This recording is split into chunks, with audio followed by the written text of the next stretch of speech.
2. The wind carried the scent of smoke again. But this time, it wasn't from lions. It was something colder, unfamiliar. The dawn that once brought peace now rose over a land uncertain of its fate. Caro stood on the edge of Pride Rock, his mane rustling in the wind. His eyes scanned the horizon, the dunes where they had seen the shapes, the shadows that moved like ghosts. Below, the two prides were rebuilding, cubs playing in the early light, mothers cleaning wounds, the elders whispering prayers to the stars. Nia joined him, her eyes gentle yet alert. "You haven't slept," she said softly. Caro's gaze didn't move. "I can't. That feeling, it hasn't left."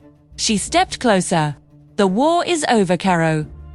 "Wars end," he murmured, "but something else always begins." Low rumble echoed far off like thunder, but steadier.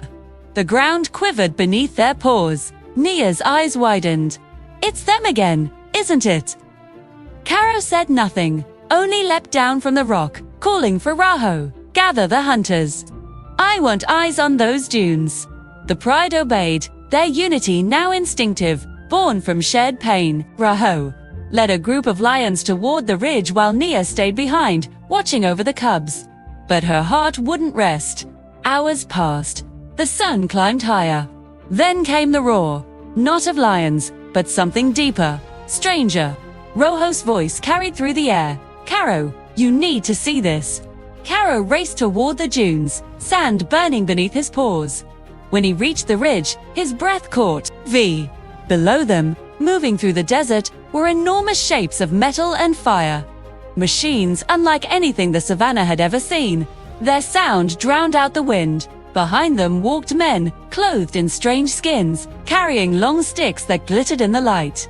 Nia arrived beside him, eyes wide. "What are they?" Caro shook his head. "I don't know, but they're not beasts."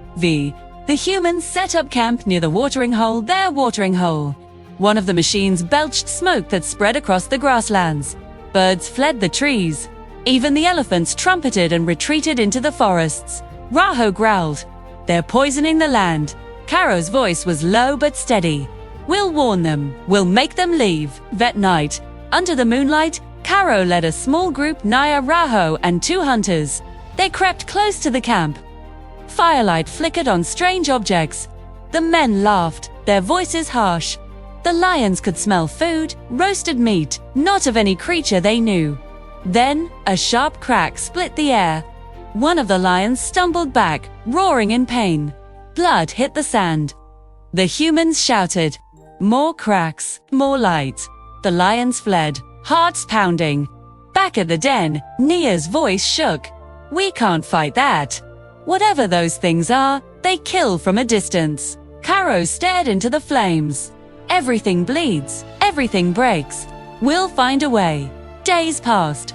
The humans built fences, marked territory with strange symbols, and the grasslands grew quieter. Herds vanished. The rivers ran muddy, too. The pride was starving again. Nia pleaded, "We have cubs, Caro. We can't lose them to another war." He turned to her, eyes shadowed by exhaustion.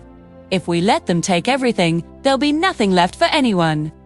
Not even peace." Raho stepped forward. "We stand with you, brother. Whatever comes." That night, under a blood-red moon, Caro led his pride to the humans' camp. Not for battle, but for warning. He stood tall, his roar echoing across the plains, deep and mighty. The men froze. For a moment, the whole savannah held its breath. Then, one of the humans stepped forward, a young woman. She didn't raise her weapon. Instead, she knelt, placing her hand on the ground between them. Caro watched her cautiously. Her voice was soft, trembling. "We don't want to harm you," she whispered. "But our world is dying too." Nia stepped beside him. "She speaks like she understands." Caro said nothing, but lowered his head slightly, a sign of truce. The woman smiled faintly. Behind her, others watched, uncertain. For the first time, the two worlds stood face to face. But peace, like dawn, is fragile. As the lions turned to leave, a loud shout broke the silence. Tone. Another human, older, harsher, raised his weapon. A crack of thunder tore the night apart. The young woman screamed, "No!" Nia fell to the ground, a dark stain spreading beneath her. Caro's world shattered. He lunged forward with a roar that shook the earth. The humans scattered in terror. The young woman fell to her knees beside Nia, tears streaming down her face. "I'm sorry. I'm so sorry." Caro pressed his head against Nia's. Her breathing was shallow. "You must not let them win," she whispered. "Protect the circle, Nia. Stay with me." He roared, but her eyes slowly closed. The wind fell silent. Even the stars seemed to dim. Raho approached, trembling, but Caro didn't answer. He lifted his head and roared into the sky, a cry of grief that rolled across the plains for miles. Every creature stopped to listen. When morning came, the humans were gone, their camp abandoned. Only tracks and ashes remained. The pride gathered around Nia's resting place beneath a great acacia tree, where sunlight filtered through the leaves like falling gold. Caro stood alone, watching the horizon. Raho spoke softly behind him. She believed the circle could be saved. Caro's eyes hardened. "Then, I'll save it." Years passed. The land healed slowly, scar by scar. Cubs grew into hunters, hunters into leaders. But legends whispered still of a golden-maned lion who ruled alone, who spoke to no one but the wind. One night, under the full moon, a young lioness approached the old acacia tree. Her fur shimmered silver in the moonlight, and her eyes, strikingly familiar, glowed with quiet fire. She looked up at the stars and whispered, "Mother, Father, I'll finish what you started." A breeze stirred the grass, carrying distant echoes, a roar, soft yet eternal, answering from the heavens. Far away, across the dunes, the faint glow of fire returned, not from machines, but from torches carried by shadows. Voices murmured in the darkness.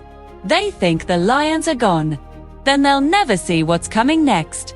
The wind rose, howling over the plains, as if the land itself was preparing for another storm. And somewhere deep within that wind, two familiar roars echoed together, not of sorrow, but of warning.